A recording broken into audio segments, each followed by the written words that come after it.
And welcome back. 14 minutes after the hour now, and a major assault against ISIS in Syria. The U.S.-led military coalition announced that airstrikes and coordinated attacks destroyed ISIS facilities and removed several hundred fighters from the battlefield.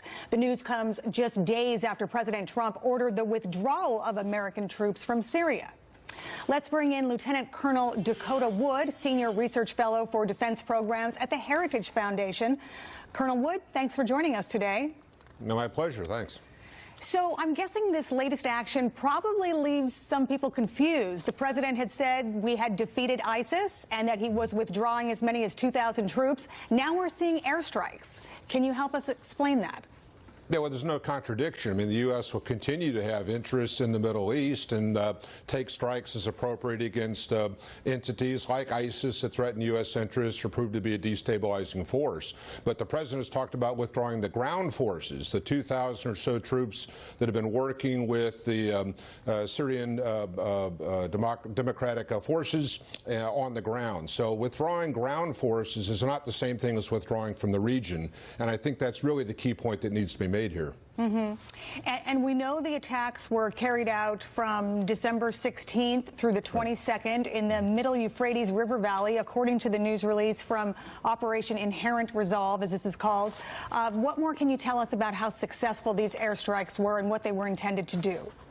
Well, America's got a great precision strike capability. So as long as you can get a grid coordinate, then these bombs or missiles that are used, depending on the target being serviced, unerringly find their way to that target. So whether it's B-52s out of Al Udeid and Qatar or fighters out of Jordan, the munitions placed against the target are almost always very successful. So hitting command nodes, logistic and maintenance facilities that would support ISIS operations. Those are the types of things that really blunt the ability of the Islamic State to be effective at all. And we have to remember they used to control half of Syria and a third of Iraq, and all that's been taken away. So these are a few thousand fighters that are holding on, surrounded by enemies, and we really don't view them as being a significant threat to the United States in any way.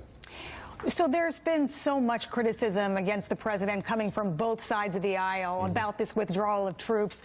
Should these airstrikes assuage people, and can we expect that these airstrikes will continue? Oh, yes. I mean, we've got longstanding relationships in the region, whether it's Jordan or Israel or continuing to work with Saudi Arabia on various issues. Turkey is a NATO ally.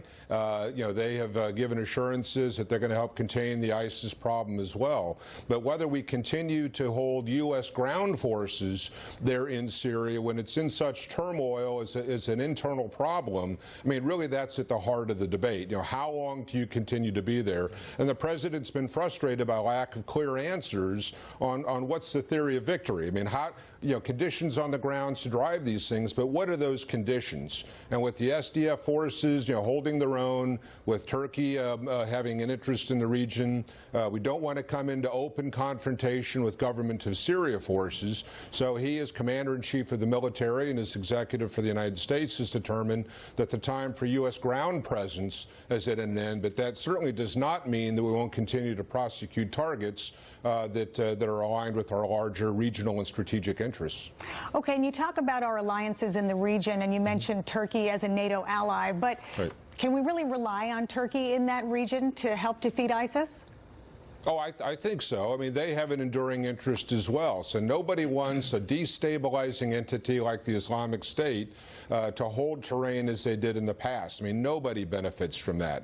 So Turkey has its own sovereign issues along its border, doesn't want the Islamic State problem falling over into it. They've got interests vis-a-vis Syria that are going on, and certainly with Iran and Iraq. So nobody wins if ISIS wins, and I think we can rely on folks in that region to take care of a domestic problem, an indigenous problem, something that's local to that area. All right. Well, thank you so much for shedding light on that area for us, Lieutenant Colonel Dakota Wood.